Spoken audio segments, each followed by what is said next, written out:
set in 1888. And I have my players are coming back and joining me here. We will start by doing a brief recap of what happened 2 weeks ago in our last session.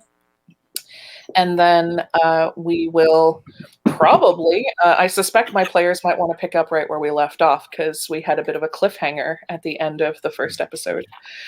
So, introductions first. I will be the GM. I'm also one of the 2 designers of this game, along with my co-designer, Laura Turner. My name is Ash Cheshire. My pronouns are they, fem, or they, them. Let's see. Can we go clockwise over to Volcanic? All right, sure. I am Ash Volcanic. I go by they, them pronouns.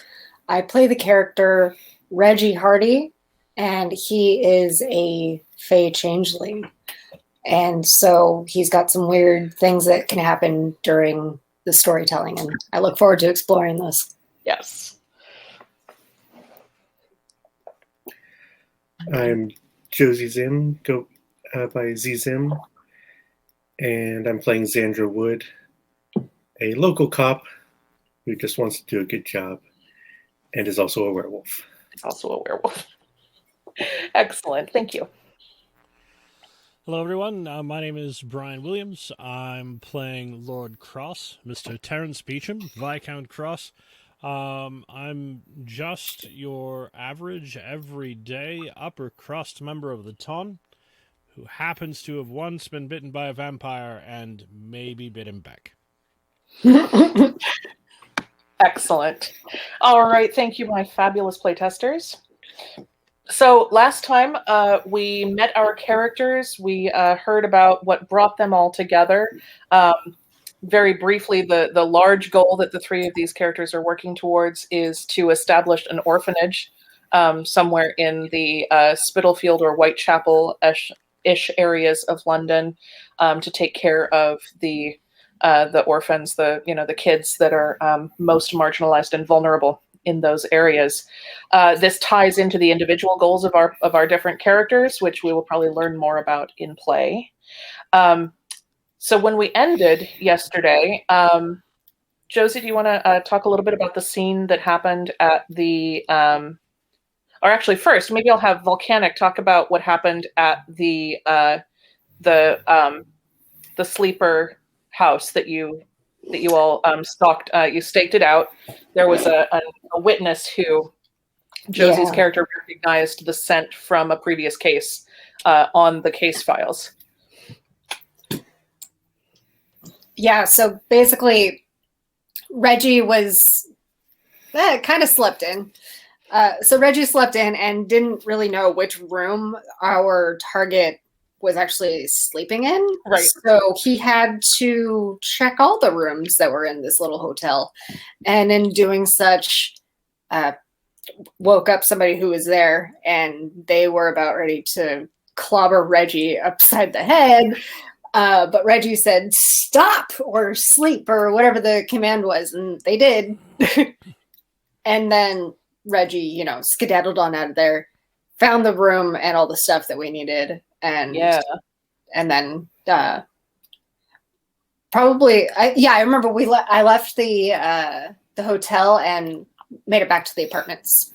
Yep. Waiting to reconvene with everybody else. Absolutely. And meanwhile, Xandra and Lord Cross went over to the police station. Lord Cross, what was your part in that when you came in through the front, right?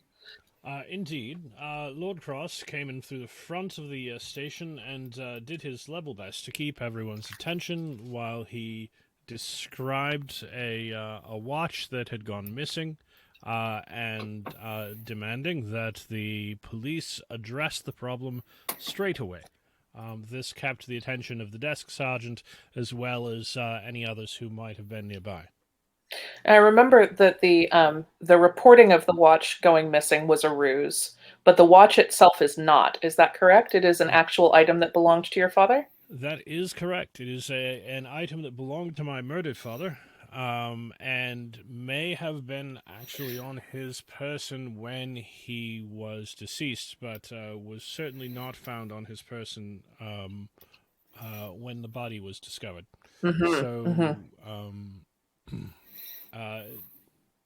it's possible, in retrospect, bringing up that particular watch at this particular time may not have been the best choice, but we'll see how the cookie crumbles, as it were, or the biscuit Sure. crumbles, as it were.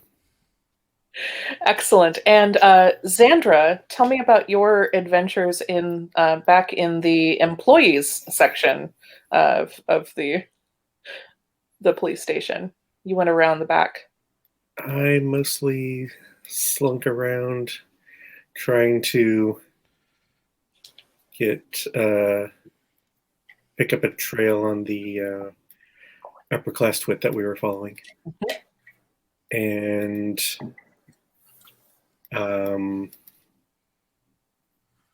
yeah, I didn't see who they were talking to, and not at least not immediately, but found that my partner or just colleague was in a interrogation room with them, and I encountered them after and just trying to get some information and have a really good connection with them, it turns out. Yeah, so you got a critical success on your disposition roll with this new connection. I'm looking to see if we wrote down. Do you remember the name of your colleague? Did you add them to your connections list on your character sheet? Was it Scully? No. Yes.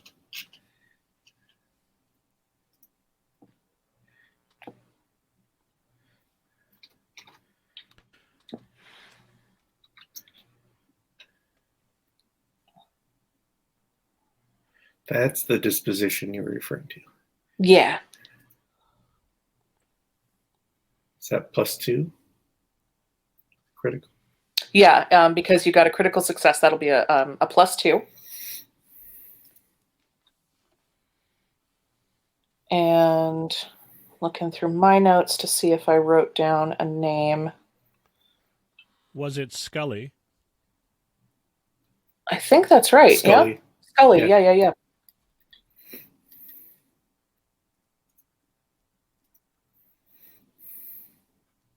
Excellent. Okay, so so you met with Scully, who came out of the interrogation room and came in to chat with you, and that's when we had you do that roll. And as a result, what happened? I don't really remember, as in couldn't talk about it right then. Or Yeah. So you, if I remember correctly, you at that point decided with the critical success that you were able to ask Scully to come with you, and the two of you came out in the front, let Lord Cross know, okay, we're going, and then everyone headed back to the base of operations. Is that right? Is that what you all remember? We'll go with that. So I think yeah. I don't remember if I thought we can go back, but I just remember cutting in the room. I remember signaling to Lord Cross while I was waiting for the guy to come out of the room. Okay. Well, let's say that you were able to have Scully come with you back to the base of operations, where you all can talk a little more privately. Maybe Scully asks you, like, can we go somewhere? I feel a little uneasy here talking about this. How do the others feel? Is our base open to visitors that seem all right? I don't understand why you should feel uncomfortable bringing a colleague to your to your flats in the apartments there. Well, you should see the condition of the flat I was in when I lived with the pack. You realize Pigsty has been left to their own devices, right?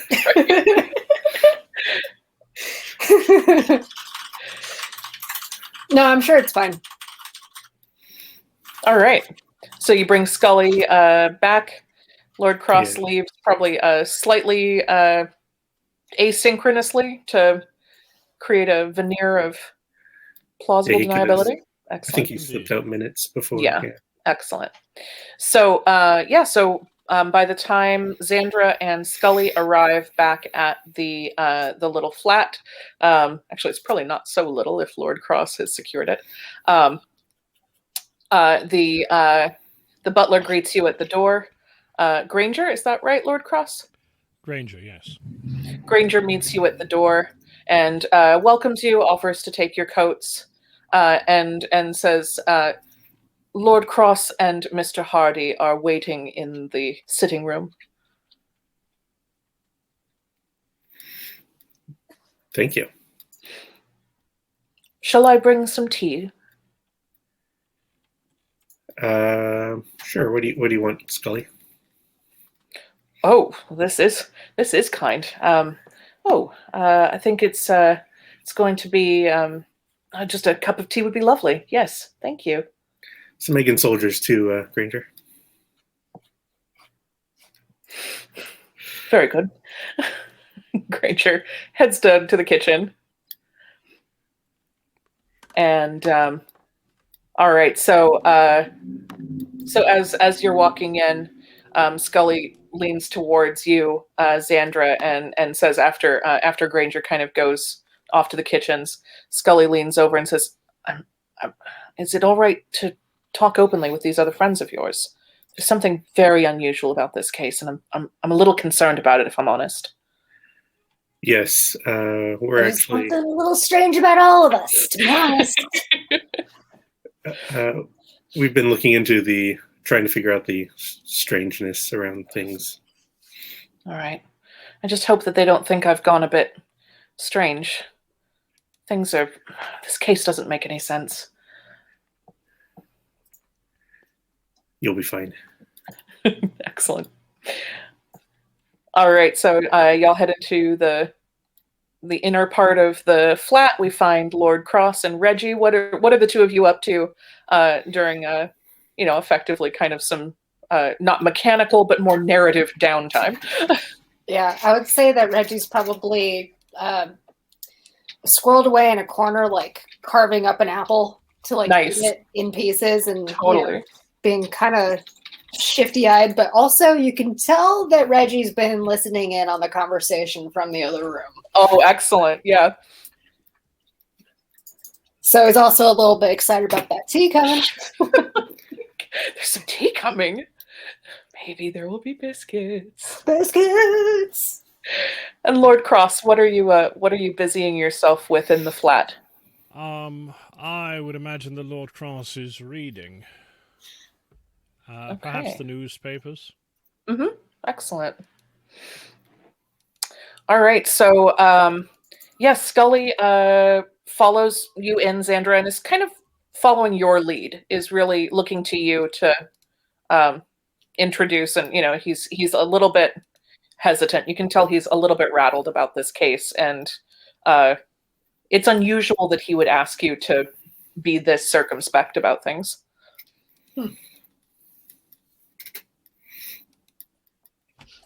So what do you do? Try to get him comfortable. Make yourself comfortable. Oh, thank you. He takes a seat where you've gestured. And I don't know, ask him about the dog races. Just kind of chat. He'll make uneasy chit chat with you. Sure.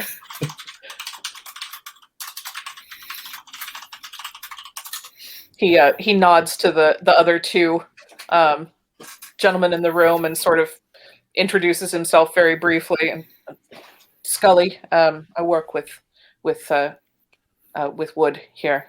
Oh, very good. Good morning, Constable. Thank you very much. Thank you. Well, I suppose I suppose there's not many formalities to stand on.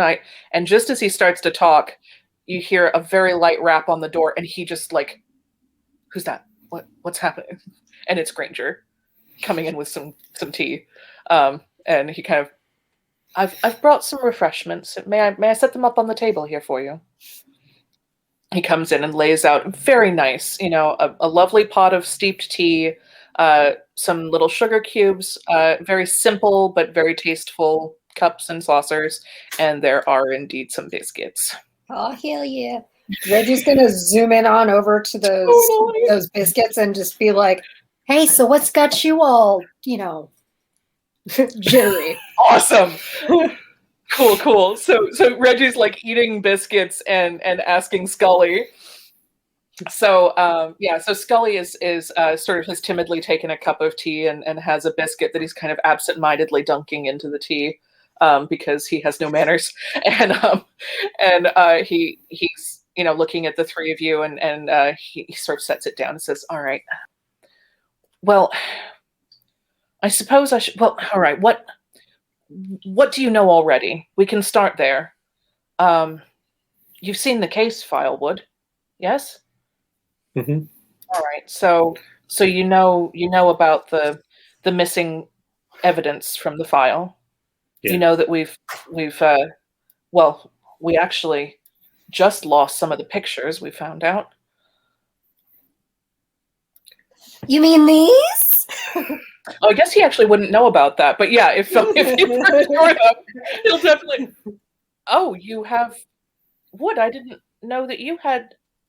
Yes, those are yes. Wood didn't have them. Your community liaison was hiding them. Found out that he stole the pictures. You mean Barnabas? Yeah. Barnabas took those pictures. I mean, took them, not took them. Well, that Unless he had extra adds another wrinkle indeed. But yeah, I did suspect that he had gotten access to the file. Well, yes, Barnabas he's a bit of a strange fellow. He claims that he has some connections to a very secretive, extremely rarefied group of individuals here in the city who are very powerful and have a great deal of money. He has demonstrated that he does have access to someone or something, but he won't tell us much about it, but he will occasionally assist us with cases. And, well, yes, we did rather give him some access to the file because we were trying to figure out, well, there are just some inconsistencies that we can't quite understand regarding the case is very odd. The body, well, and he looks at Lord Cross and kind of blanches a bit. I'm terribly sorry, sir, but the body of your father has gone missing. It has. How does a body go missing? Well, that's what we want to know. Absolutely. It was in the morgue behind multiple locked doors. The windows are far too small and far too high. There was no disturbance. We don't understand what happened. It's not like he just got up and walked away. Well, of course not. Give Reggie a look like, how do you know?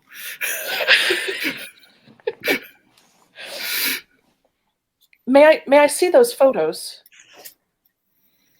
He takes them and he's kind of looking through them. Now I remember we sorry, I'm just catching up on some playtester chat here, viewers. This is a playtest, so hold on just a second. Let me see. Excellent. Yes. Okay. Thank you all. Just getting some more narrative details from my players. So there was something on those pictures. Brian, do you remember there was like an item? And I'm looking through my notes. I feel like there was it an antique pistol that was in the photos?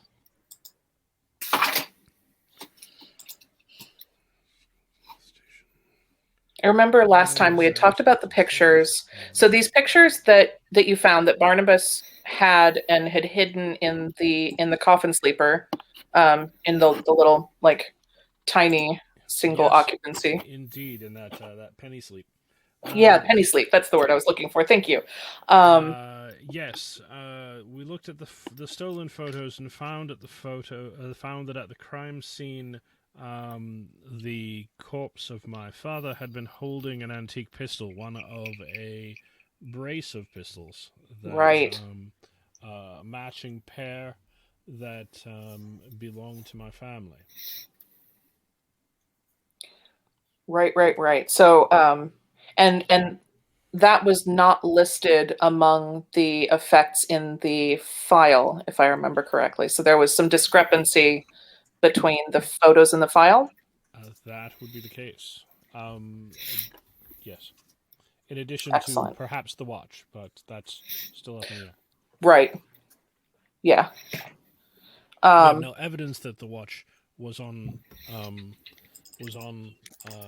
the past Lord Cross's person. Unlike the pistol, we have evidence that the pistol was on his person. Yeah. But it seems to be missing now. Yeah. Yeah, I think there was. I remember. Yeah, the pictures had stuff that we hadn't seen before.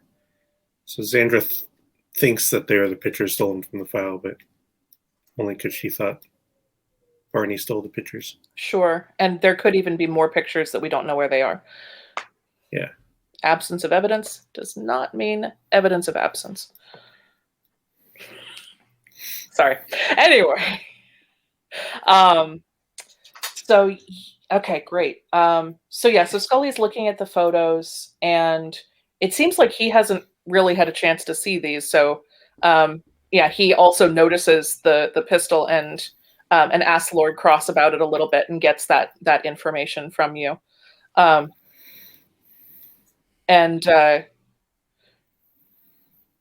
he says to you, Lord Cross, would you happen to know where those pistols were normally kept or displayed? They were kept in a case in my father's drawing room. Do you happen to still have access to that drawing room and that case? Indeed, it's only been a couple of days. We've not disturbed anything at the apartments in Hyde Park. Mm. Call it police intuition, my lord, but I feel it might be a good idea for you to go and just check on your father's home and belongings. And if you wouldn't mind seeing if perhaps the other pistol were still there, it might be able to help us. Certainly. I would ask or offer to go with you. Oh, my connection is being a little unstable, so let me know. I hear you just fine. If in your duties as I'm going to wait for a second. Uh-oh. See if it clears up. There goes Xandra. Are we back? I'm back. Everybody back? Yeah. Sorry Can you about hear that. us? Yes. Cool. I got an unstable connection warning thing, and then everybody had to kind of cycle. So looks like we can all see and hear each other again. Okay. Indeed. Apologies. I lost my train of thought. What was Scully just saying? Constable Scully, if Yes. as a member of the constabulary seeking to investigate this case, certainly it would be most appropriate for you to take a look at most anything that you deem necessary. I would be pleased to show you my father's drawing room. We haven't done anything with it in the week since this awful thing happened. Indeed. There is another snag, unfortunately, which is that, well, before I exited the room, where we were discussing things with Barnabas before I came and spoke with you, Wood, well, we've all been told to cease investigation. So, unfortunately, I will not be able to accompany you. I see.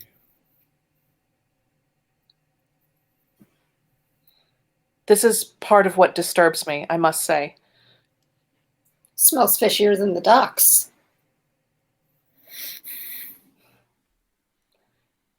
Evocatively put, Mr. Hardy.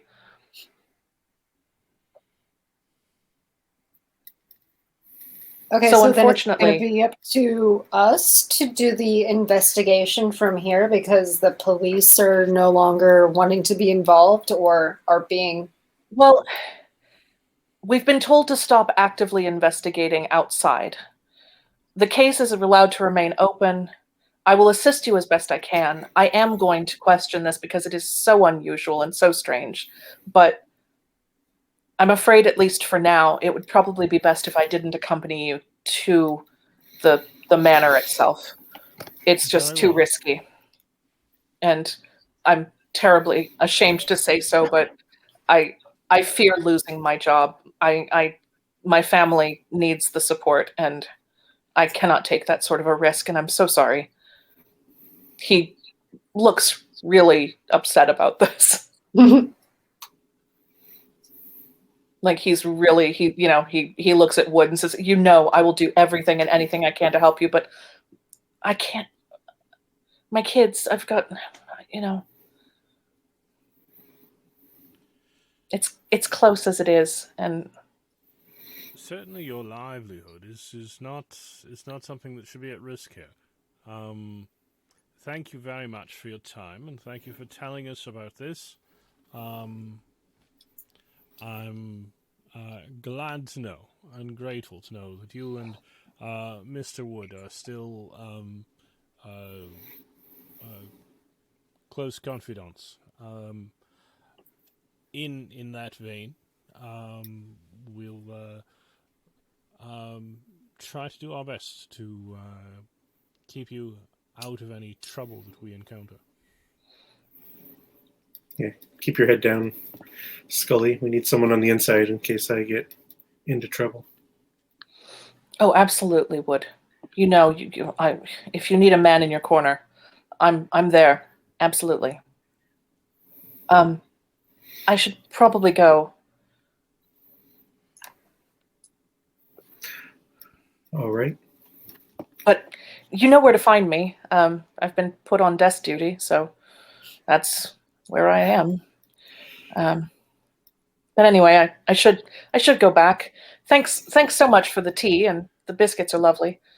He barely touched either, poor thing. Before you go, could you tell me more about this Barnabas? I'm curious. What circles is he traveling in? He's a strange one, isn't he? He always seems to have more money than makes any sense.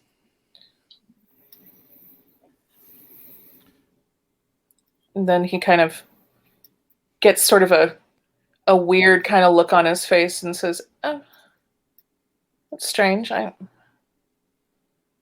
know he seems odd, but I can't seem to remember specifics at the moment. I'm so sorry. Who were we talking about?" We were talking about Barnabas, your Oh, yes, unofficial Barnabas. community liaison. Yes, indeed. Yeah, he's a bit strange, isn't he? Always seems to have more money than makes any sense. Anyway, I should probably go. It was very nice to meet you both, and always good to see you, Wood, even in these very strange times. Stay sharp, Scully. Yes, indeed. Indeed, sir. Well, all right. Thank you again. I am going to take my leave now. Enjoy kind the of- rest of your morning. Nods to Lord Cross, waiting for sort of permission to go, and then he absolutely heads out. Reggie has no qualms about helping himself to the left behind tea. Excellent. Granger, where are those Egan soldiers? Granger comes in with egg and soldiers. and sees Scully leaving, and well, I suppose we have an extra serving of these then. I'll just take them back down to the kitchens. That's all right. Here you are. Does he have an opportunity to turn around, or has Reggie already intervened? I think Reggie lost his opportunity. No, he'll offer them to you. Too busy noshing to be like, wait, no. More food. Yeah, so now you have biscuits, tea, and some eggs and soldiers sitting on the table. All right. So that was weird. Yeah, that was weird. So it seems to me like somebody's been messing with his memories. Yeah. Does seem that way. So we should probably make note of that because we want to avoid that for ourselves, I presume. Unmess them. I bet it was Barnabas that did it. Ooh, I bet my biscuit that it was Barnabas that did it. Is that Reggie or Volcanic? Sounds like Reggie's pretty convinced. Yeah, that's Reggie. So then I would say Reggie finishes noshing on all the little treats and things glug glugging the tea that's left. Mm-hmm. So we gonna go check out your dad's house or what? Yeah, Lord Cross, how are you doing? You just got some kind of rough news about your dad. Well, we shall see. We shall see how it turns out. Mm-hmm. Yes, we should. Mr. Granger, can you call for a cab? Do they call them cabs? Yes, I suppose. Can you call for a cabriolet to take us to Hyde Park? Absolutely, sir. Of course. Let me know Granger when you goes have to that. arrange for that. Thank you, Mr. Granger. Let's see. So I believe, let me see. Oh, you just have money, don't you, Lord Cross? So that's not a problem. I was going to say a cab will cost you money, but you've got that. Always seems to have more than makes sense. Yeah, we've got a valet and a cook. Mm-hmm. So before y'all head out, let's see. So that was kind of finishing up the previous mission and scene. So I would like to potentially, because we didn't have a chance to drop into downtime last session, even though you did a pretty, it was a short but robust mission at the first at the Penny Sleep, and then splitting between that location and the police station. So let's see, if we take a look at the quick reference, there's a section called Downtime, and because of your two assistants at your base of operations, the crew as a whole gets 2 extra downtime actions to be divided amongst you. Because you just have a little bit more time since Granger makes your food and can call you a cab and do the other things, a few other things that you would normally be doing on your own. So you can see in the doc, if you come down to downtime, it's the abstract time after a mission. And so I don't think anybody took any stress, but you would have a chance to heal a little bit of stress. And then I think, so we usually, during like a longer downtime, well, maybe I'll do this. We'll go ahead and do this. So what happens is I'll do a little brief vignette with each of your characters. during which I'm going to have the world present you with a bit of a hard choice. And so then, you can decide sort of what you want to do with those. And then there are also, under the bullet points, you can see all of the different downtime actions that you have an opportunity to do.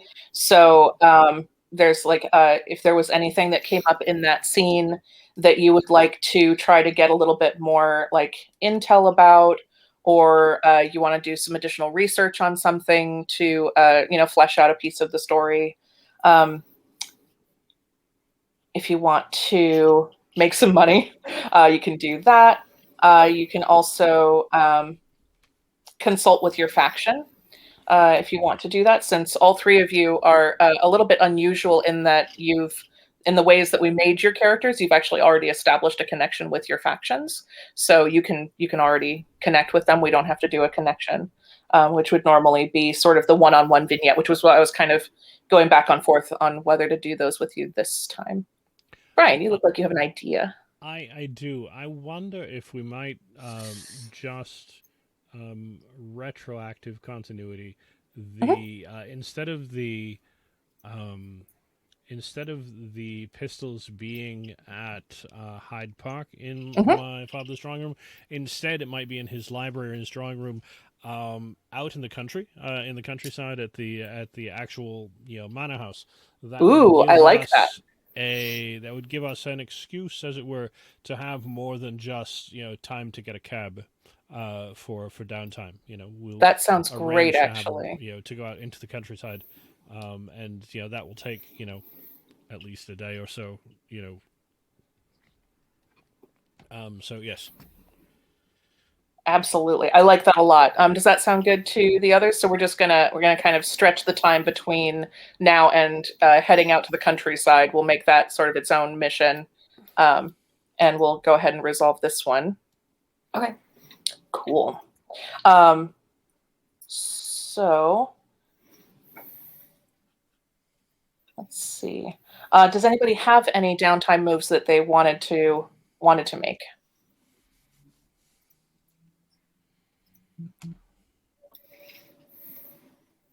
I would imagine they would probably be things along the lines of like wanting to do more research into one of the things that was brought up, or maybe make a connection if you had an idea about like another character that your character might know that you want to pull into this. Although there's a lot of threads at this point. So, and a little bit, I'm also vamping so that I can think about some one-on-one vignettes with each of you. So what I might do is just take a second and think that through. So I'm going to do that.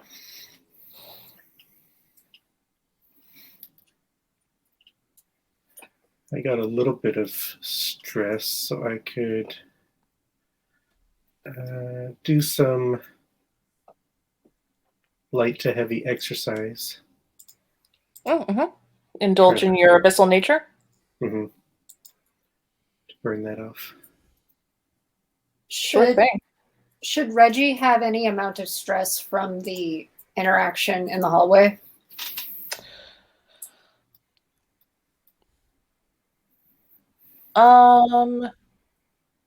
No, because you just used your power, so we didn't do a roll, so you wouldn't have had a trigger to accumulate any stress. Yeah. Okay. Now you got off easy. I think maybe my downtime action could be, where was it? Harm, create connection, or where I'd like to try and find if there's like an apothecary or somebody who knows anything about missing memories. Ooh, nice. So it looks like for that, a fortune roll. Yeah, we'll do a fortune roll for that. So you get one die right off the bat. Let's see.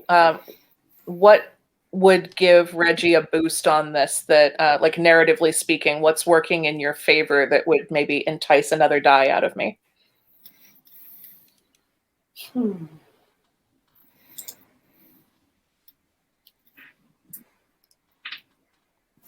I don't know. I'm very beguiling. That is true. I've got two.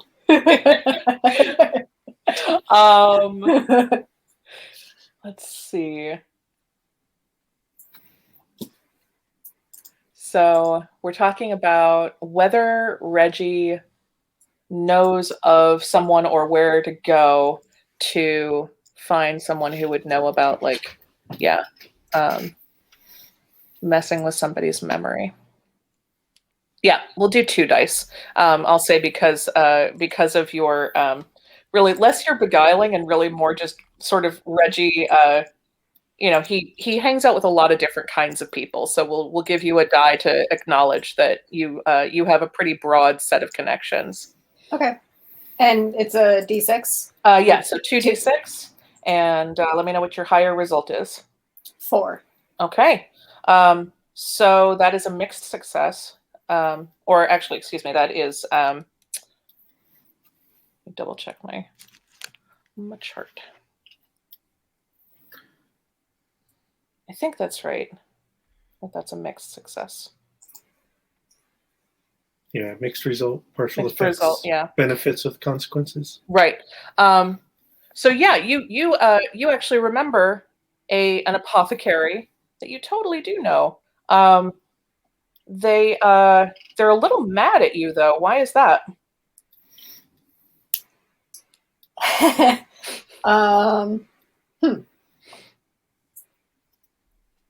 Let's say that they are mad at me for accidentally knocking over some of their essential oils.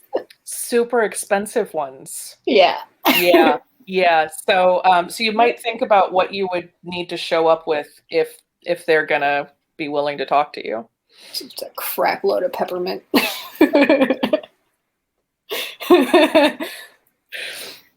But yeah, you totally do. What's their name? What's this apothecary's name? Let's see.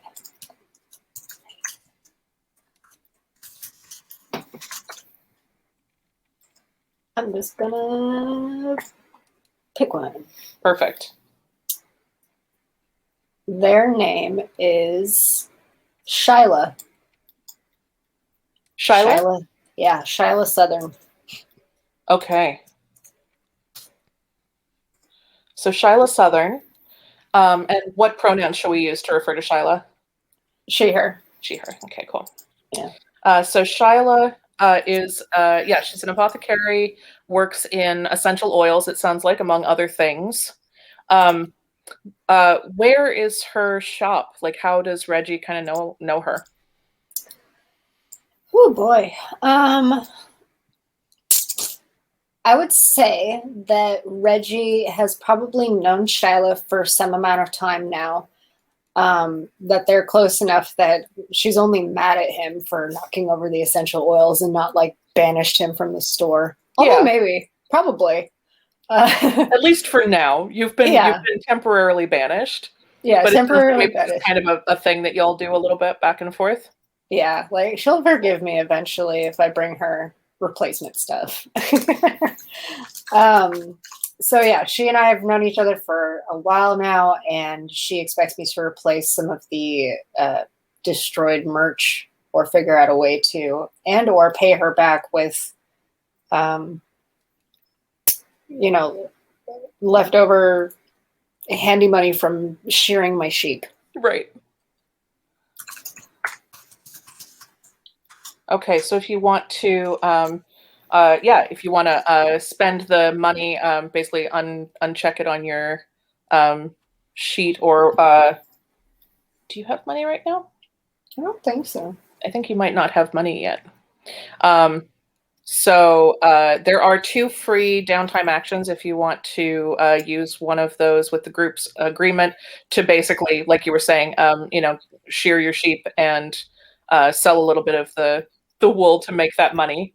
Or you could also talk to your crew and see if anybody has some funds to offer you.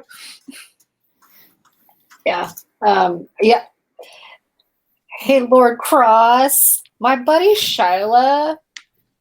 She probably knows something about some of these missing memory things, but see, the problem is that I kind of destroyed a lot of her merchandise accidentally, so she's probably not going to be too happy to see me. You could go in my place and try to talk to her, but she's probably not going to want to talk to a stranger, let alone somebody who's as hoity-toity as you.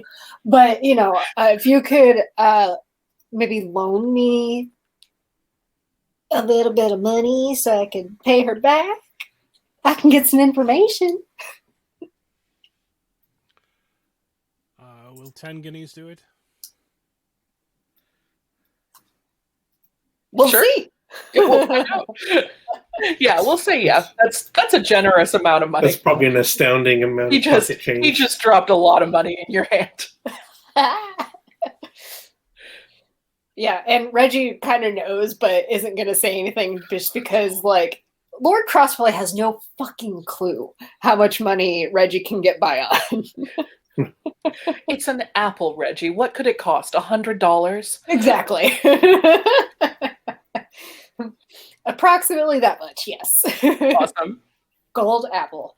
All right, so yeah, thanks for this spare change. I'll see if that's enough to placate my buddy Shyla. Beautiful. And okay, so we've got Reggie is using a downtime action to go and get some oils, and Xandra is healing some stress by going and doing some exercise by yourself. Yep. Okay. And Lord Cross, is there anything that you would like to be doing? And if there's nothing from the list, feel free to let me know narratively what Lord Cross does I think after everyone has agreed to take a little break.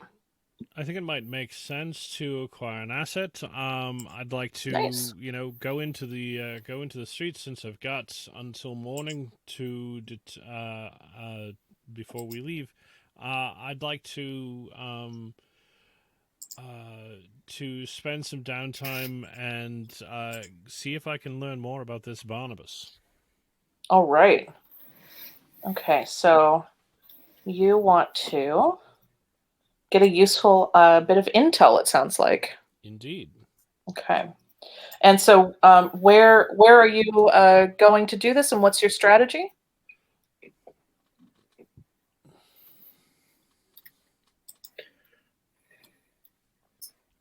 I think that I'll probably go back to the neighborhood around. It's not Spitalfield, the other neighborhood. Whitechapel? Chapel, yes, Whitechapel. Mm-hmm. Actually, rather than rather than gather a useful bit of intel, maybe start a project. I'd like to Nice. find someones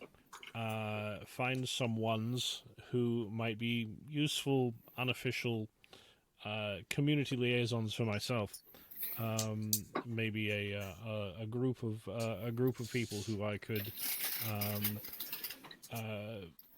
that I could entice to help me with my investigation and a better understanding of the town, or of this part of the town.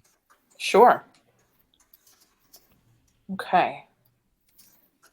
So let's see. So that's the big goal of the project. I'm gonna say. So making a contact with someone who might be willing to be discreet and offer me information while not, blabbing about me. Sure. Okay. So it sounds like the first step of the project is to create a connection. Sure, as you like. Okay. Great. So, how does Lord Cross go about finding candidates for this trustworthy informant? I suppose looking, along the high streets between Whitechapel and Spitalfield, there are bound to be young unemployed chaps, and I would certainly aim to take the opportunity to get the attention of, and certainly young gutter snipe boys are often trying to sell goods or other knickknacks to gentlemen walking along the street. Sure. Yeah. There's definitely there are people, hawking their wares in the street. All kinds of people trying to busk. There are street performers. There are people asking for alms or collecting for charity. There's a lot of people who are looking for your attention if you're willing to give it to them. Absolutely. So let's see. Let's say as Lord Cross starts wandering, you see. I'm going to give you 3 different people, and you can decide which one Lord Cross wants to approach. How does that sound? Certainly, very well. So, let's say there is a young woman who is selling sprigs of lavender out of a little basket. There is an older man kind of sitting against a paving stone. Looks like he is working his way very slowly through a little pasty wrapped in some brown paper. He's just sitting and eating, and he seems like he's kind of comfortable, but also seems like the kind of person who's keeping an eye out. And then there is, you see, any chance of a grubby, callow little boy who attempts to pick my pocket? Yes, absolutely there is. There is definitely a small child who attempts to pick your pocket. All right. As he attempts to pick my pocket, I would, with preternatural speed, grab his hand while he still has, a shilling or 2 in it. He freezes and says, "Oh, no, sir. No. Please let me go. I'll give him back." And he tries to drop the coins on the ground and make his hand kind of loose so he can slip out.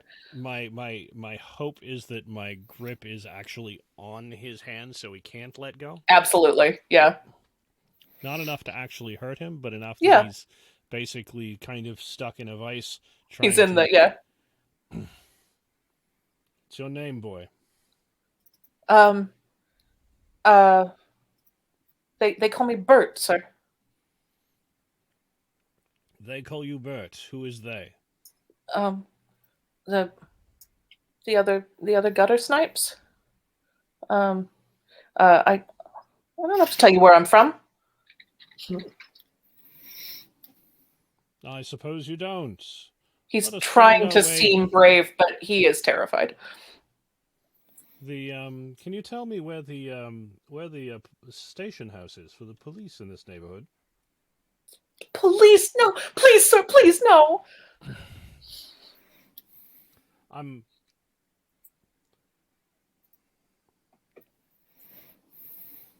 I will, sort of turn around and, move my arm so that I'm still holding him, but get right down into his face.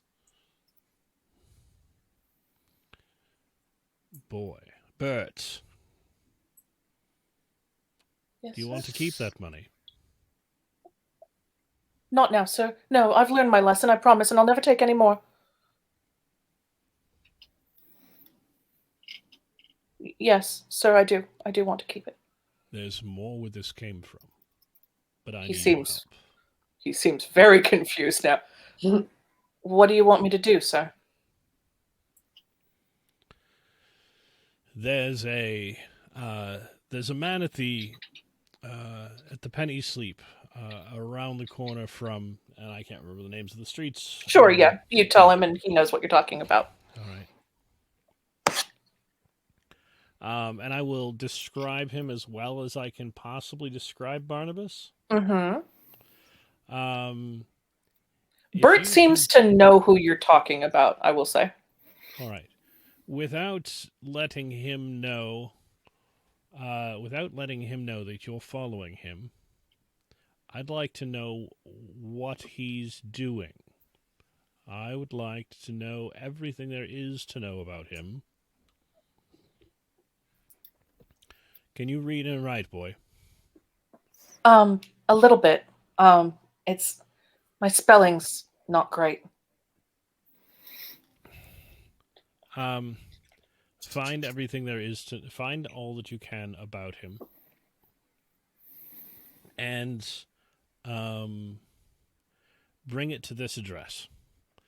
And I give him the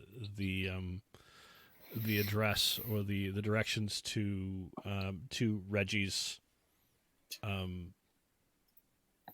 Stable. stable. Yes, pens. To Reggie's pens. Yep. He's sending him to Reggie's stable. Okay.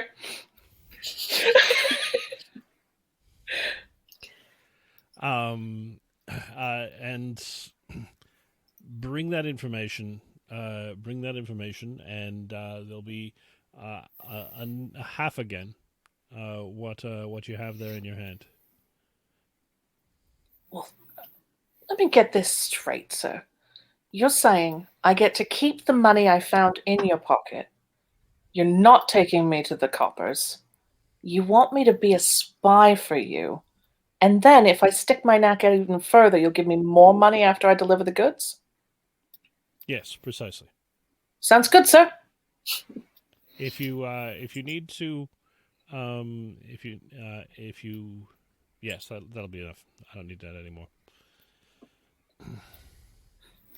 And then I'm going to pull him. I'm still holding on to his hand, right? I I'm bet still you holding are. on to his hand. I'm going to pull him close and go.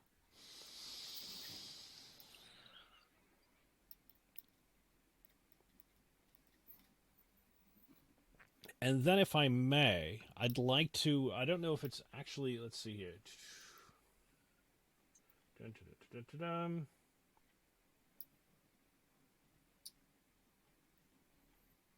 No, it's not actually. I'm going to say. I know where to find you. Do not disappoint me. Sir, I'm already on your side. You can stop trying to freak me out. I'm in, all right? Now, Very good. what's my And I code name?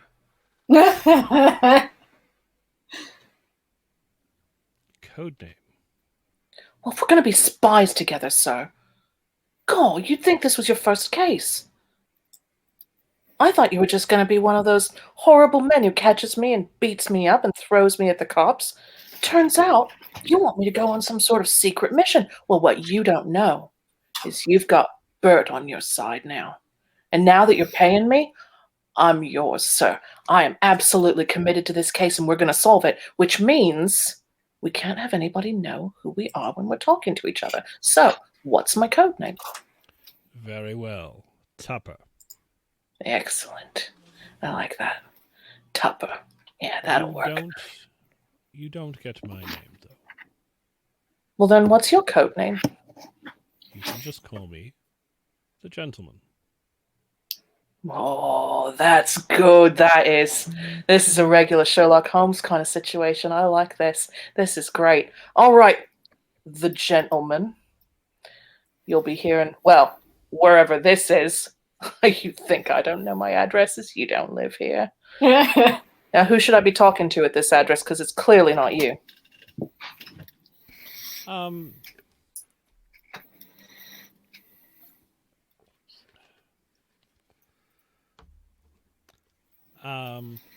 Give it to the the man who cares for the sheep there.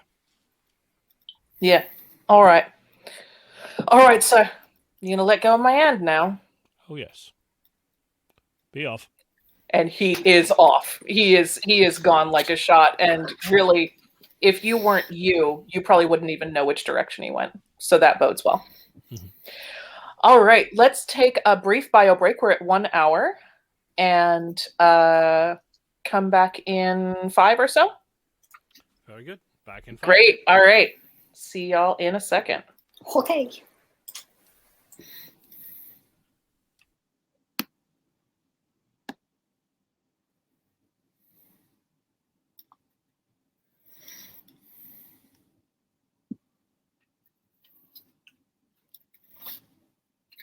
Oh no, you left.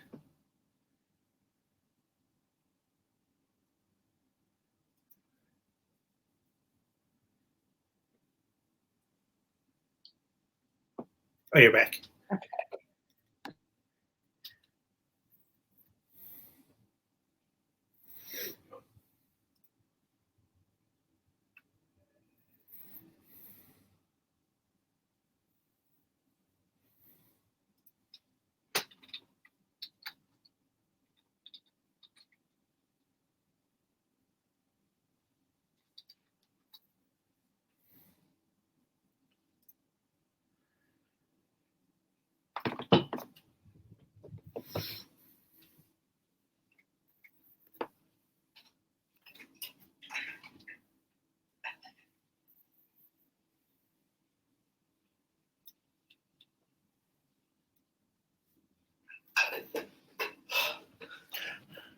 This is hard.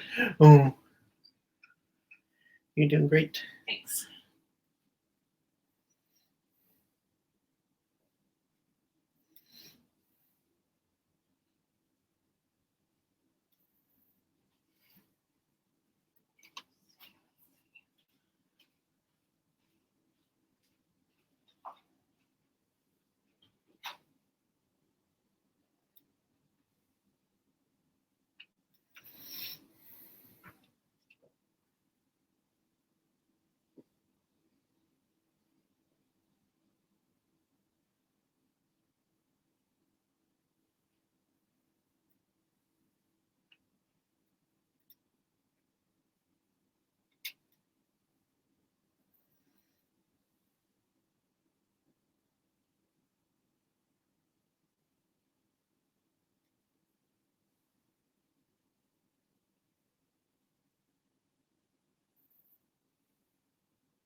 It might be a little bit longer.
you mute the mic? Yeah, I was muted, but now I'm not.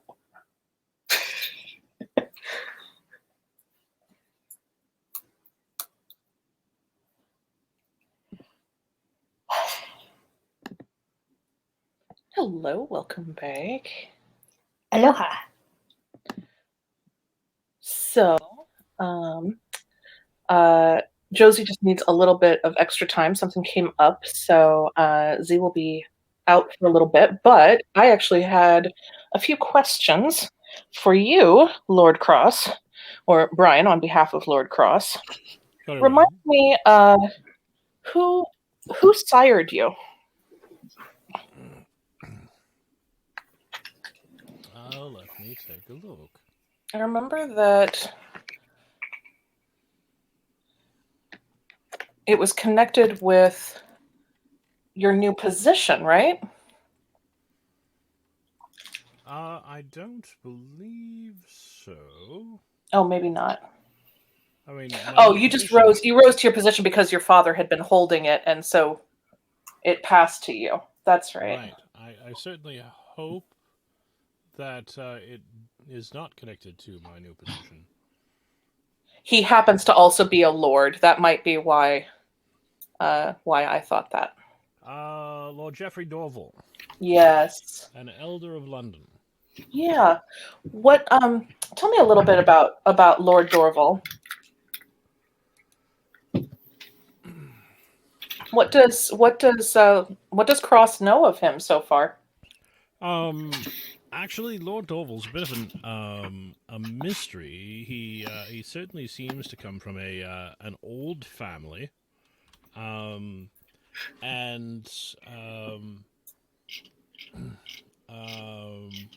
he is probably at least of a rank with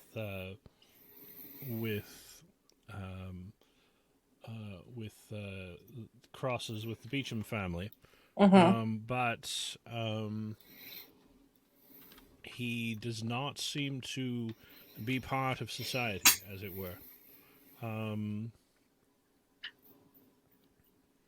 He has a rather nice a nice building, apartments, flat, um,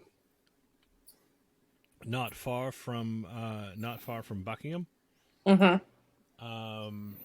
And I don't know what sorts of information are you looking for?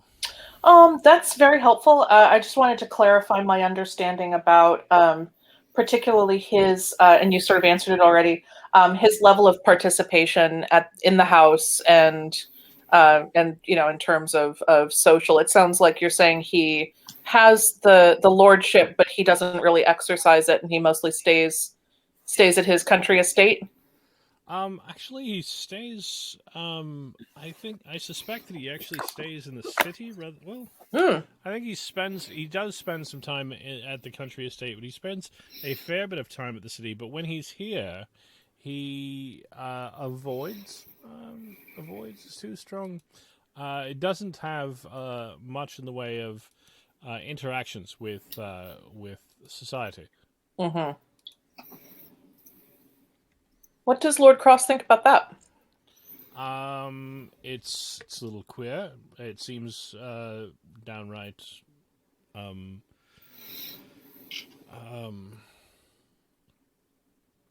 strange, rather. Mm-hmm. But the uppers of the upper crust are always allowed to be eccentric if they and Lord Dorval doesn't seem to be lacking in that category. Right. Right. Okay. And what does Cross know of why Dorval sired him? He has no idea. It's a complete mystery. Mm-hmm. And Dorval has so far not seen fit to tell him why, Mm-hmm. only to let him know that he can learn more once he's proved himself. Interesting. but also have no idea what I need to do to prove myself. Right. So I'm instead going to investigate what's going on with my father, which also happened within a couple of weeks of the initial incident. Mm-hmm. Alrighty. Excellent. Thank you for that. All right. So we are back. Josie, where does Xandra go to burn off some stress by herself?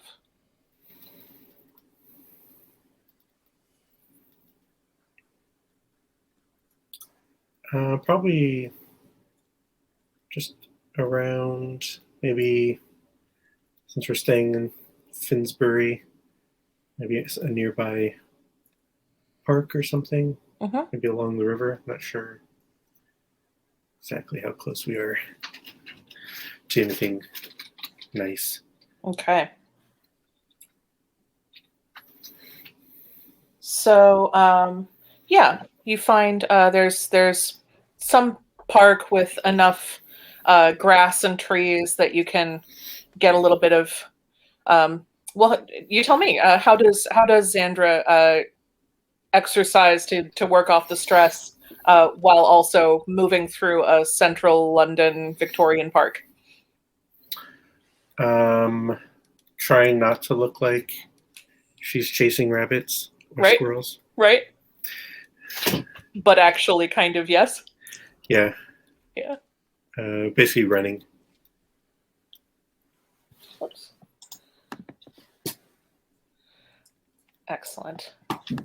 All right.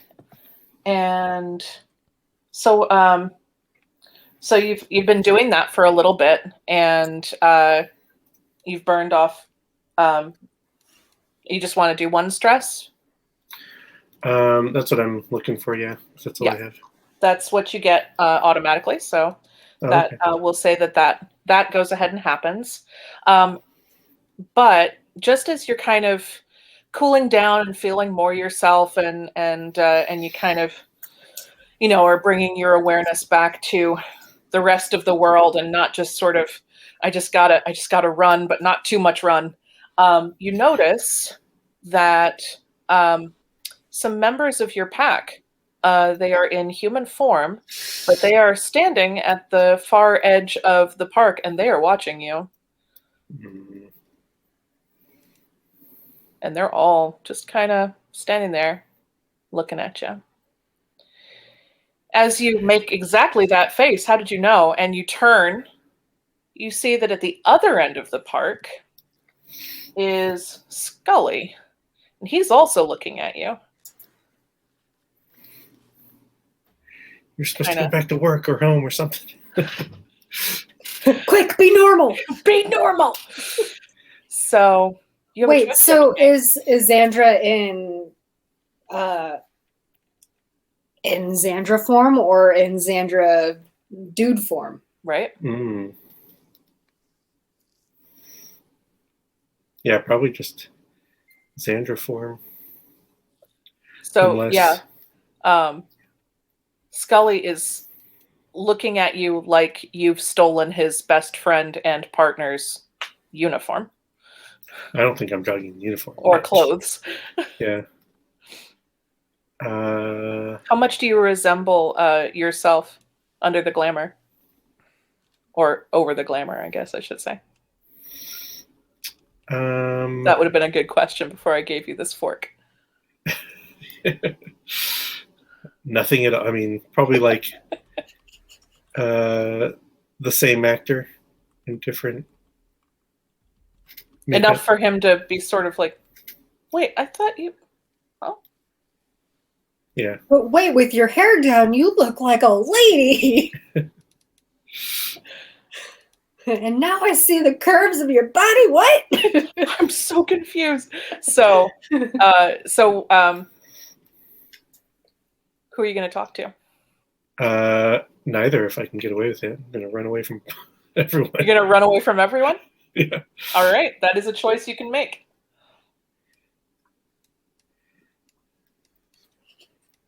Where do you go? This is too much. Head back to the safe Not house. at all. You can head back to the house. No, that's what I'm saying. This is too much. I'm getting out of. That's what you're saying to yourself? Yeah. Yeah. How do you head home? Or head back to the base, I should say. I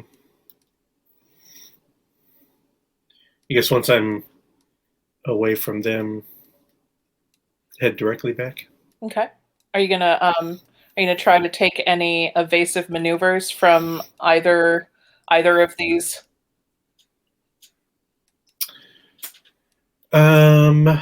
Which one will be a lot easier to avoid than the other? Yeah, because if Scully follows me, then he knows where to go. That's fine. Yeah, I'll probably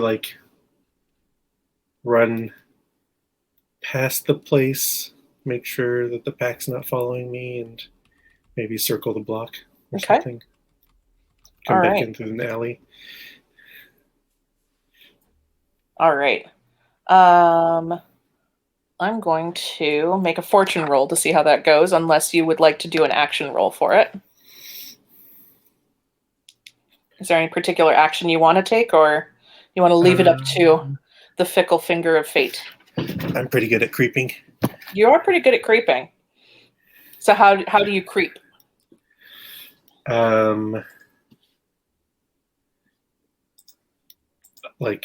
Pretty much Across invisibly. the rooftops. So you're gonna overshoot the place and then do some creeping around to make sure that they haven't followed you back. Is that your plan? Yeah, basically turning the corner, try to maybe blend in with some street activity and oh, look at these necklaces and fish carcasses. Yep, that's what they sell there. It's a weird shop, but they move a lot of merch. And then slip into an alley when I see that there's no activity or familiar faces. All right, go ahead and give me a creep roll. Let's see how this goes.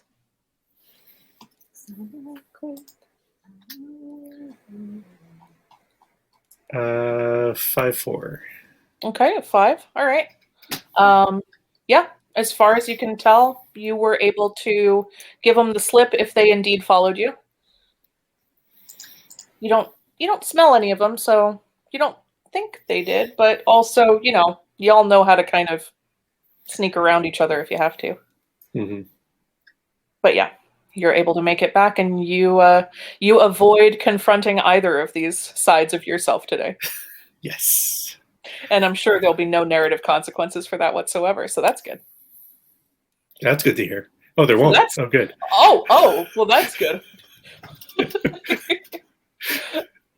Excellent. All right. So, Reggie, tell me about what you're doing to go and spend a minuscule amount of your windfall. And if you want, tell me about what you're spending money on that doesn't have to do with what you're supposed to be doing. So Reggie takes the enormous amount of money that Lord Cross has given them and finds the market and goes to find a stall that is selling some assortment of essential oils or some sort of thing to repay Shyla, because Reggie is not going to get past the door without something to repay her. Yeah. So I guess narratively, Reggie is exploring the market, trying to find something. So Beautiful. Do I need to roll to find it, or just assume that I find it? Yeah, we can say that you find it, and so here's my proposal. We can go one of two ways. So you can do a roll of your choice, or we can negotiate it at the point of sale to determine the quality of what you've gotten, or we can do a fortune roll when you take it to Shyla and find out then whether Reggie was able to sort of on his own instinctively pick out the right thing. We're gonna go with the latter option. I thought you might. Okay, so Reggie finds a stall that has some various oils, and he, picks off the tops and gives a couple of them a whiff, and strong reaction to a few of them, and he decides the strong ones are probably the ones that Shyla's gonna want. So as long as it curls his nose hairs, he's gonna take it. And so he takes like 3 of these and pays the merchant and, puts them away in his pocket to head over to Shyla. How much does he pay the merchant? What the merchant asks, or is Reggie feeling flush? I think that Reggie's just going to be like, you know what? I've got all this extra money. I'm just going to pay what the merchant asks because, typically this merchant's a pretty good guy. He's not going to, swindle me. Nice. So you don't haggle him down either, huh? No. Cool. I got all this extra money. I don't need a haggle today. Nice. So I'm going to say, as this merchant is packing things up for you, he gives you a little nod and says, appreciate the speedy business and the trust in my knowing my own stuff. I'm going to drop in a little something extra for you there. It goes along with these other things. So here you go. It's another little vial. You know what that is. Certainly do. I don't know. No idea. And he bundles it up for you and hands you a little paper package. Cool. Yeah. So then I take my little paper package and I carry it like a precious bundle over to Shyla's apothecary. Beautiful. Describe her apothecary to me. Does she have a stall? Does she have an actual like brick and mortar? What's she working with? I'm going to say that she's probably got like a little nook sequestered away between 2 other buildings that she's managed to set up to have like a semi, like it's almost like having a brick and mortar, but it's not legit. it's like built into the alley, so you can't really, it's not coming down every night, but it's obviously not a permanent building. Yeah, it's not supposed to be there, but it is. Right. Zoning? What's that? Zoning. Excellent. So Reggie approaches Shyla's little apothecary nestled within an alleyway, and it's probably overgrown with some vines, and there's probably some sludge that's trickling along in front of it, and it's not the best location. So yeah, Reggie shoulders his way into the shop and says, Shyla, are you here? Can I come in? Am I allowed? You hear some rustling in the back, and I'll be right there. I'll be right there, love. Just patience. She comes forward and sees you and goes, oh. This one. Oh, it's you, is it? Hi. Hello.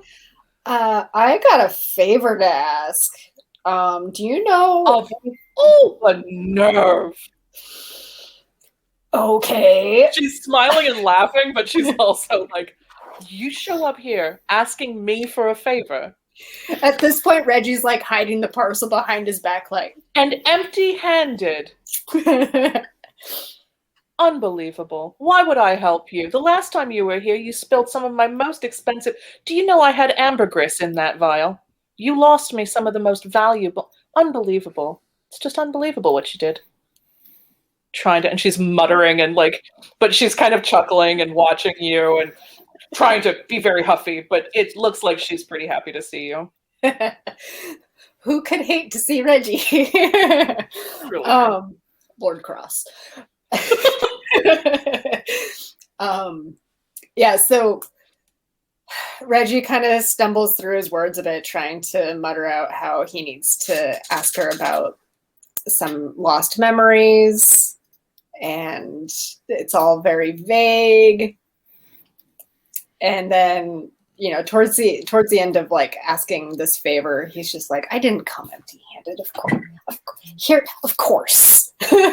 Just all right, hand it over. She takes it, lays it down, and opens up the paper and is looking through the vials and picking them up, and and she's stocking things. And how much has Reggie paid attention to where things go in the shop? he's probably, picking up on where things are going, but maybe not necessarily understanding the significance of it. Sure. So a bunch of these are going on shelves that are above eye level. This is top shelf stuff that you've brought. Ooh.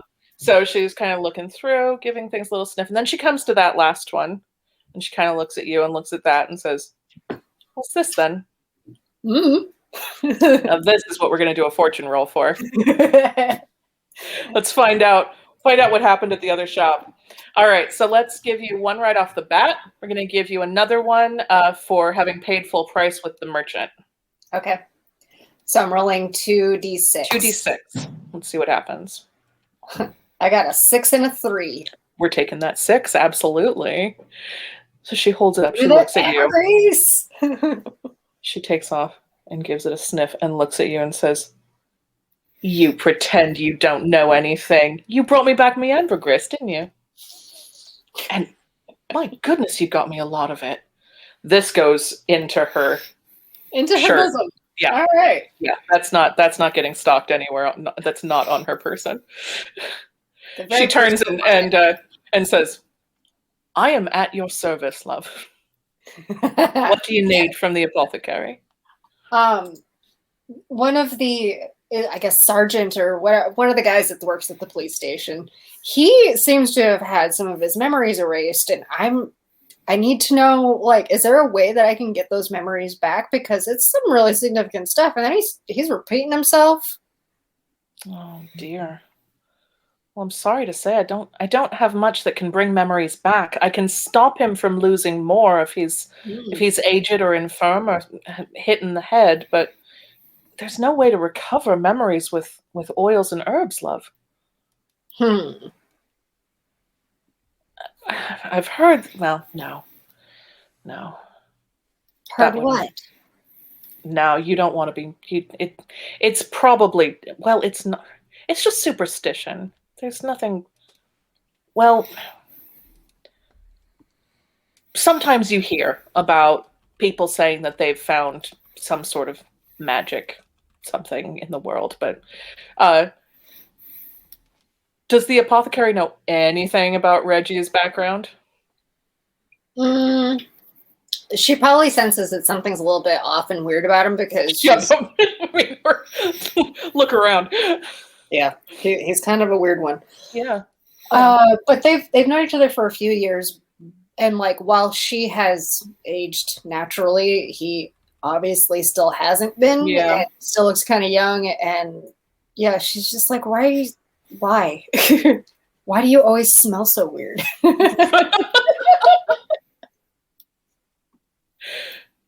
So she seems, she's like, "No, that's not," and then she kind of looks at you and goes, "Well, maybe we don't know as much as we think we do. Anyway, if you want me to, I guess I could poke around a little bit, see if I could find someone or something, but I'll ask around, but no, I don't have anything that can restore lost memory." All right. Do you have any literature that's on how to make somebody lose their memories? Because maybe we can reverse engineer something back at, with my buds. Oh, well, I don't really work in that either. Not many people come ask me. Most people, if they want to forget, they'll just go down the pub. Yeah, that's true. That's true. There's plenty of fermentation available to make you forget, but. All right. Well, it was worth a try. If you have any further information about some of these other methods that you were being so cagey about. I'll see what I can find for you. Yeah, but I'm so sorry. The apothecary here doesn't really have anything to offer. All right. Well, you know where to find me. Indeed. Can I give you anything else? You got any aches, pains, signs of aging at all? Anywhere? Still not today, buddy. Didn't think so. All right, my increasingly strange friend. Until next time. Excellent. All right. Okay. So Lord Cross, after Bert takes off, you said you headed back to the apartment, or had we found out where you were going after that? We had not, although I imagine I would go back to the apartment, yes. Okay, excellent. So when you get back to the apartment, Granger presents you with a sealed letter that has arrived for you while you were away. It's from the address of Lord Dorval, but there's no name on the outside. Just the return address itself, in case the letter got mislaid, you would assume. Right. I will, look at it closely from the outside before I open it up. Is there anything that would identify it besides the address?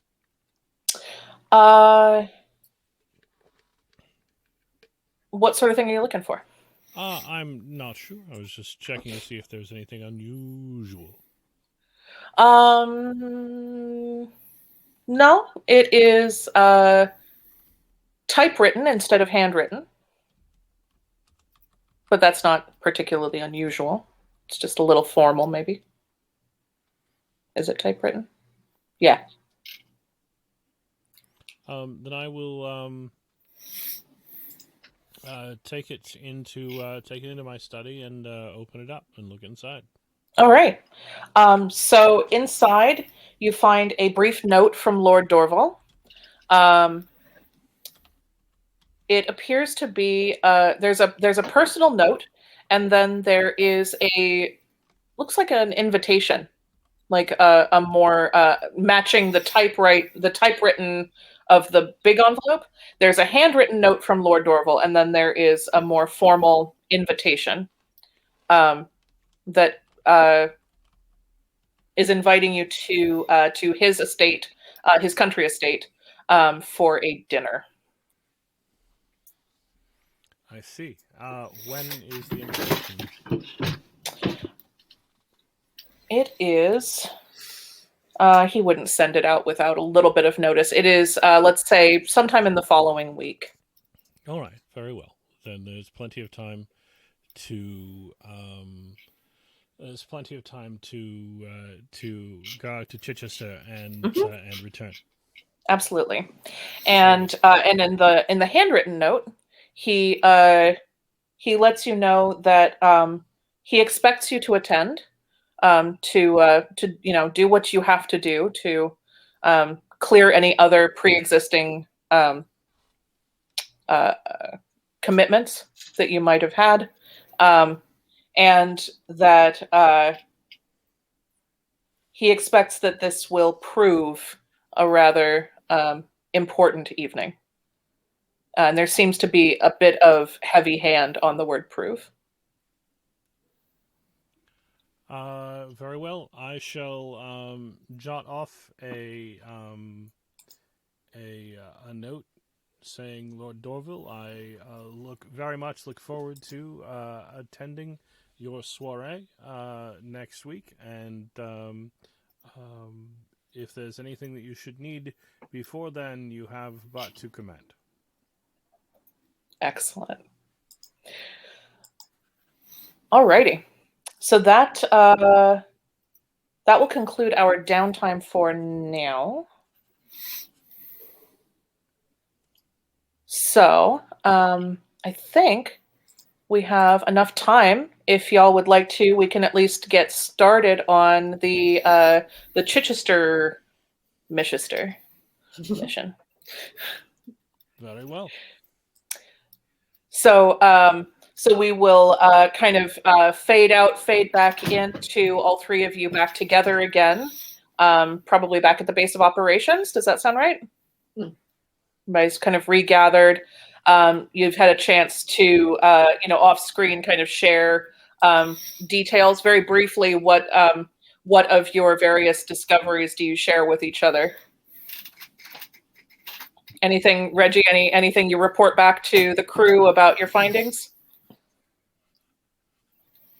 I'm going to say that Reggie doesn't give any change back to Lord Cross. Yeah, well, he did say you could keep it.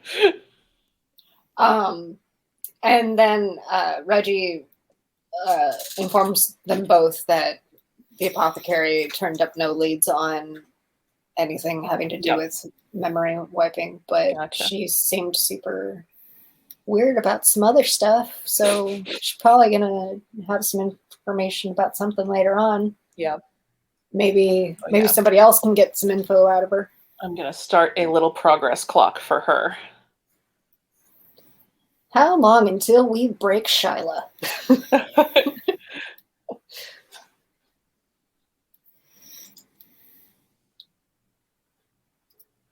All right. Anything, Xandra, you just kind of took a run and then took another run.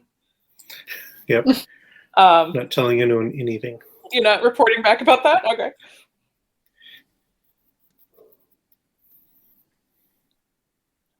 Okay. There we go. And Lord Cross, do you share any details with the group about your excursion and your new friend? I don't think that there's any need as yet. Actually, no. Wait. I will say. I will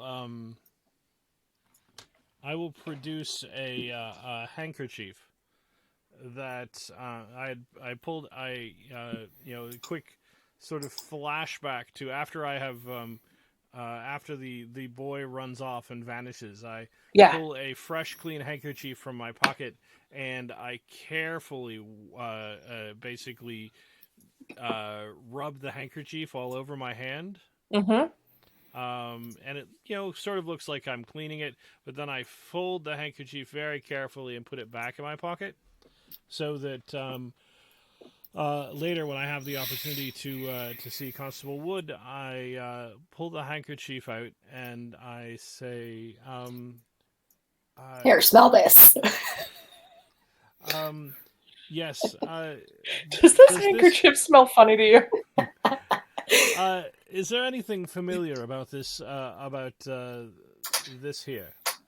Oh. Smell my hanky. Yeah, that's a great offer. It smells exactly like you. Smells just like your chest. Let's see if it does smell familiar to you, Josie. Let's see. I'm going to have you do a roll for it. We can do a fortune roll unless you can make a case for me. Oh, and while we're doing that, Brian, did you have a chance to add Bert to your connections? Oh, I did not, but Let's go ahead and add him with a, we're going to give him a disposition of 1 towards you. He's on your side, but, barely. So, Xandra, you've been handed this handkerchief and given a little bit of info about it. Research, I guess. Okay. That would work. Let's see. And do you have a...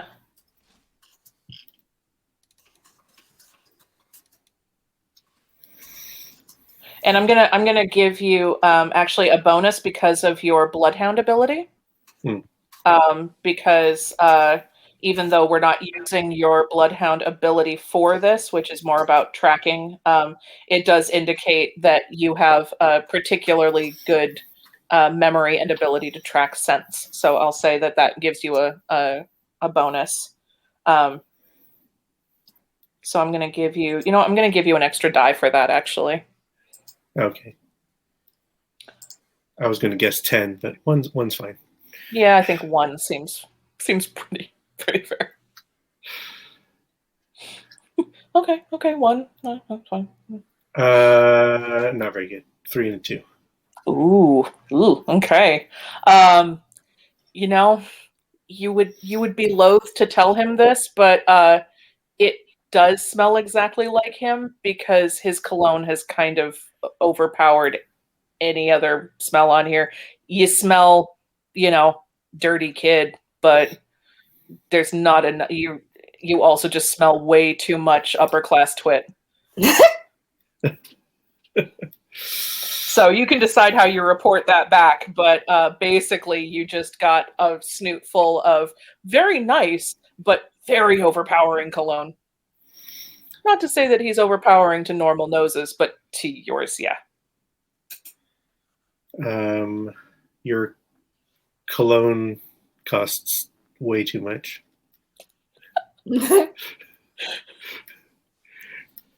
Or perhaps you're paying too much. Very well. You put it on this morning when you still had enough from yesterday. And you bought it in London town? Is that right? High Street? Now I'll say since what you got a 3 and a 4, is that what you said, or a 3 and a 2? 3 and a 2. 3 and a 2, yeah. So I will say that you think maybe if you smelled a better, if you got a better nose full of this scent without the cologne, you might be able to say, yeah, that's the same kid. Like you maybe. Yeah. I'll give you that. So we'll say, if coming up you decide that you do want to try to track Bert's scent, I might give you a bonus to that from having had this sniff of it before to be able to pick him out. But yeah, right now it doesn't give you any benefit. I'm sorry. Mostly just smells like gutter punk. It just smells like gutter punk. Sorry. Snipe, thank you.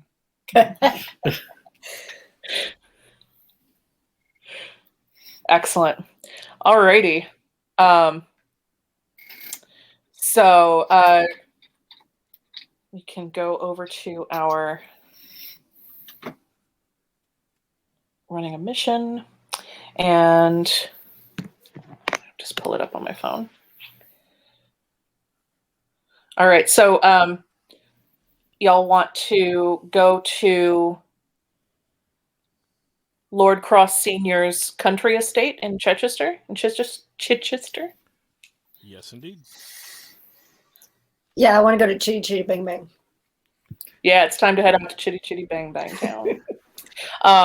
This is the country house. Yeah, so this is where Lord Cross remembers the pistols were kept prior to one of them showing up in the crime scene photos. I think I lost connection during all of that. Oh, I'm sorry. Yeah. No, before, not now. Oh, yes.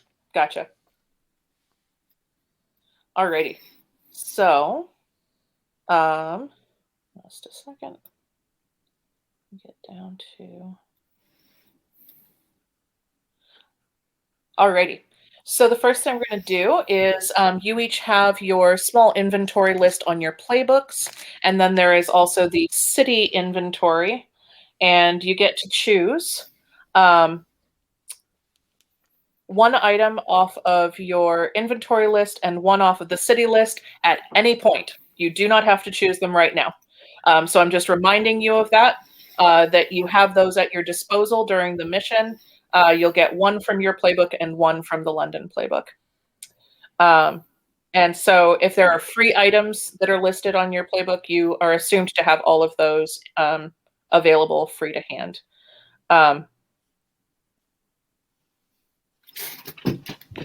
And if you decide that you want to bring something else along, you can spend stress to have extra items, and we might do a flashback to justify why you have it.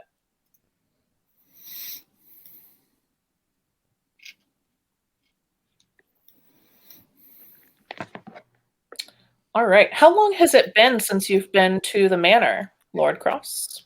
Not since I would say, certainly not since,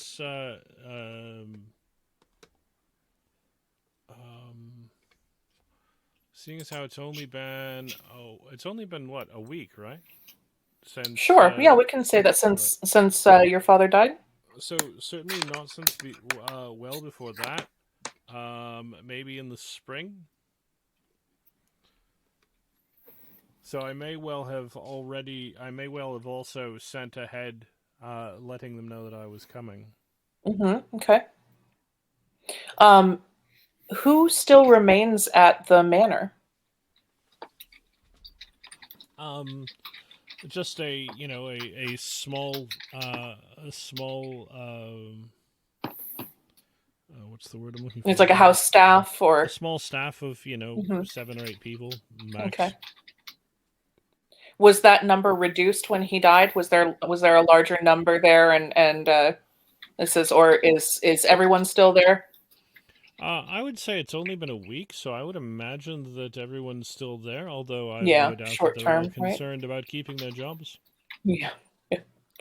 All right. And this is your first time back. Even before you were saying spring. So let's see. That would put us in. I don't remember what season we're in actually. So this is great. So you were there in the spring, and we are now. So like, how long ago would you say that is? From 4 now. months or so. Okay. Cool. So yeah, we're sort of midsummer. Sounds good. All right. And how are you all traveling? Bearing in mind that Lord Cross has to be mindful of the sun. I would assume that we're taking a cab again. Yeah, certainly a carriage would do it. Okay. Yep, y'all can arrange that. That is convenient, private, and probably fairly comfortable. Yeah. And then because we're going into a hoity-toity place, I'm going to say that Reggie has donned his extravagant outfit, a convincing set of false papers, and a very expensive bottle of something intoxicating. Nice. Maybe more ambergris. You're like, all right. Hey. And Xandra, are you doing anything to prepare? Any particular presentation, or how are you showing up for this party? Is Xandra dressing up at all, or are you wearing your uniform, or are you gonna wear sort of civilian clothes? Do you expect anyone to be here? The staff will be there, and well, what do you think, Lord Cross? Could we expect anybody else to be at the house? I would think that we shouldn't. Well, no, Mother is still at Hyde Park, so we don't expect anyone else to be there. Okay.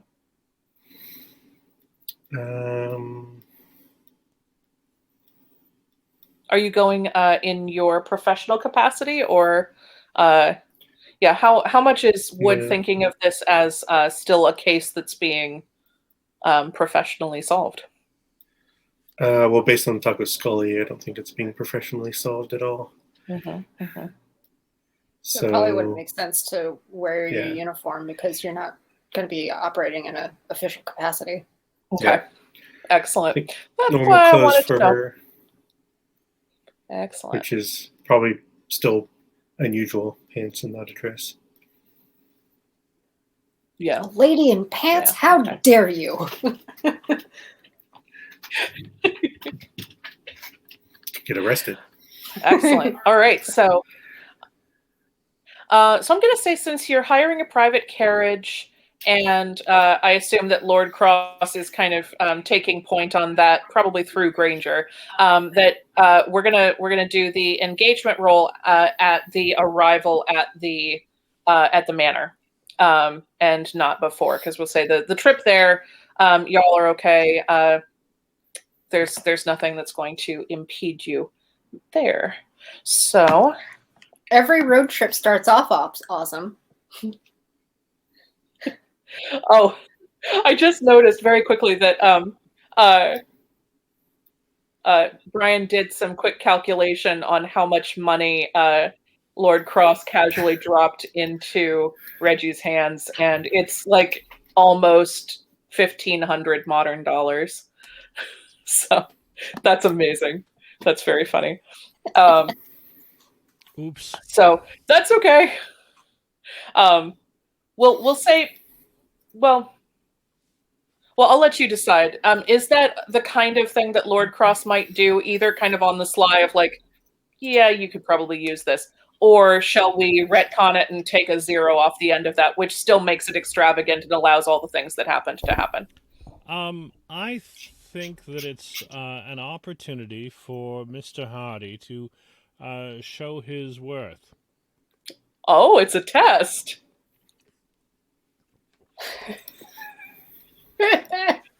Well, I think he's passing with flying colors, but what do I know? Excellent. All right. Wonderful. Now it's just So- burning a hole in my pocket. You've got a nice pocket full of change. All right, so we're going to go ahead and do our engagement roll. So engagement rolls get the mission going. So I'm going to make a fortune roll. I will start with 1 die and add dice for bold plans and circumstances in your favor. So the fact that you're just going back to your dad's house, I'll give you another die for that. Minus dies for circumstances working against you or high-level targets. I can't think of any. Can y'all think of anything else that's working in your favor? Do you want to add to your dice pool?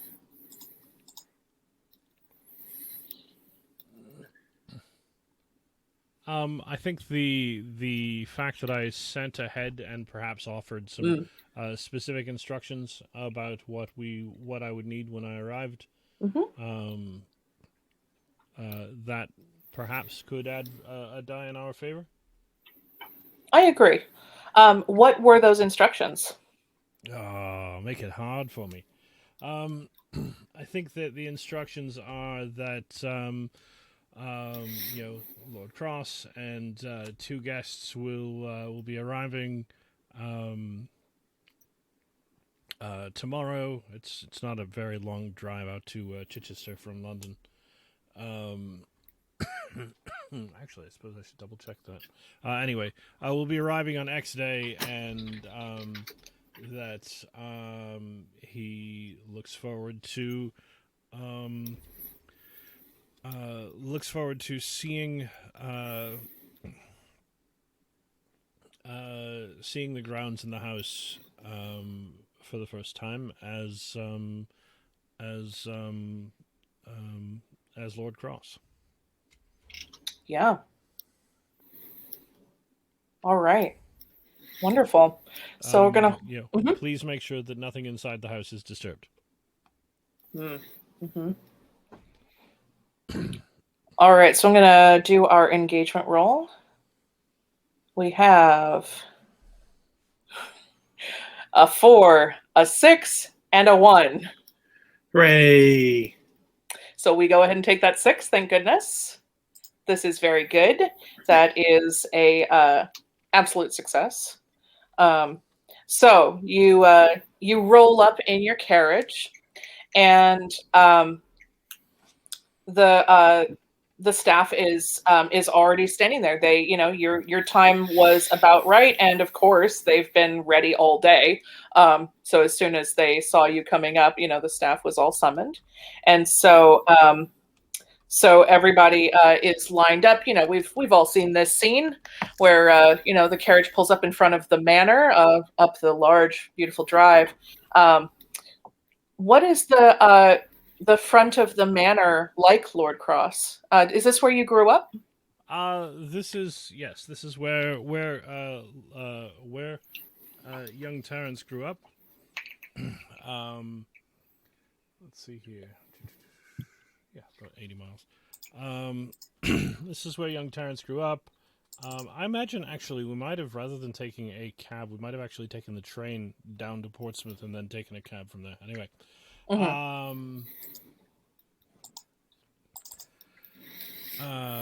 It's a modest, let's see here if I can find I had an image. I'll look it up. It's a modest place, only, a couple of dozen rooms, or only a dozen rooms or so. 3 stories. Certainly not not one of the great manors. sort of 17th century kind of brick look to it. Beautiful. Absolutely. So you're gazing at the the facade of your childhood home, which I imagine looks a little different now that you are the lord of the house, and your staff is standing at polite attention. And what was the name of your father's valet? His personal gentleman. Frobisher. Frobisher. Frobisher appears to have been elevated to head of staff, because he is the one who steps forward and greets you and welcomes you home. It's very nice to have you, your lordship. We are incredibly glad and pleased for you to come and see the care that we have taken. Nothing inside has been disturbed as you requested. We have done a bit of tidying. We hope that is to your liking, and we have prepared a small meal for you and your guests. Very well, thank you. Let us take lunch. Let us take lunch. Let us take, or actually not lunch. Let us take dinner. That's what they call it. Let us take dinner in about an hour. In the meantime, I should like to look at some paperwork. Very good, my lord. How are you protecting yourself from the sun, or what time is it right now? I would imagine it's a little bit before noon. Yeah. I think that I do believe I have a pretty yes, I have a light blocking parasol. Basically, I have a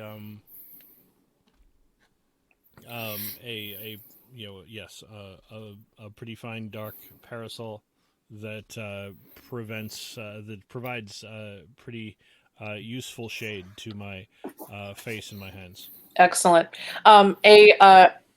Another staff member steps forward and reaches as if to take your parasol and your hat and coat, and Frobisher, with an almost imperceptible little gesture, sort of brushes them to the side, and they, of course, step back, and he then gestures for you to come in.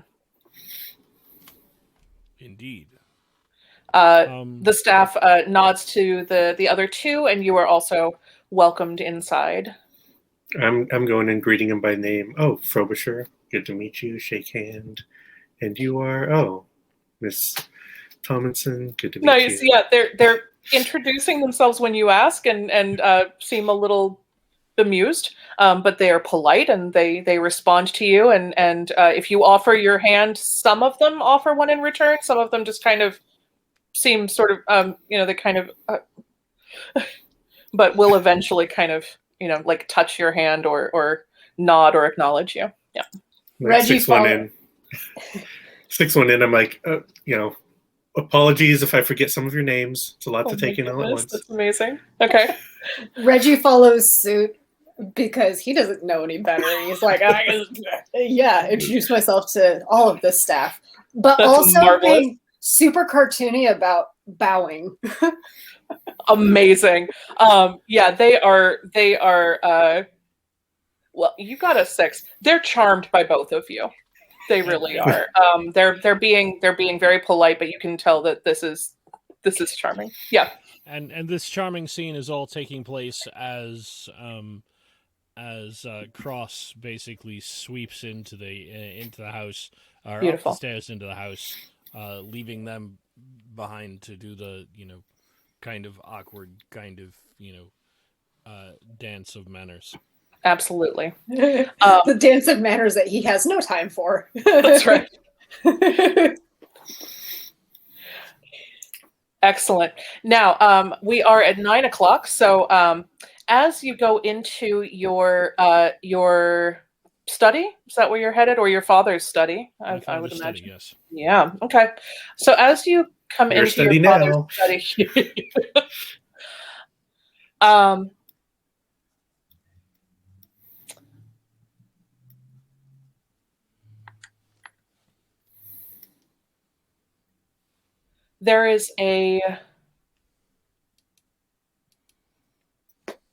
There's an item on the desk that you recognize immediately and realize that your father left here on his desk as some kind of it means something to you.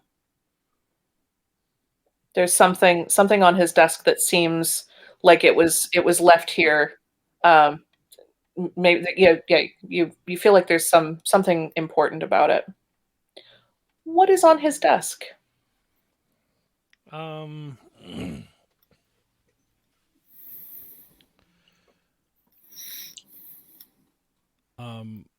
his desk.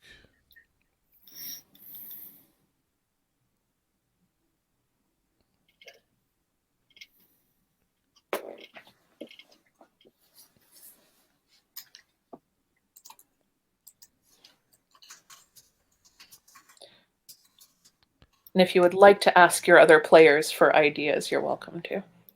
Oh, you don't want my idea. You don't have to, and you don't want volcanics.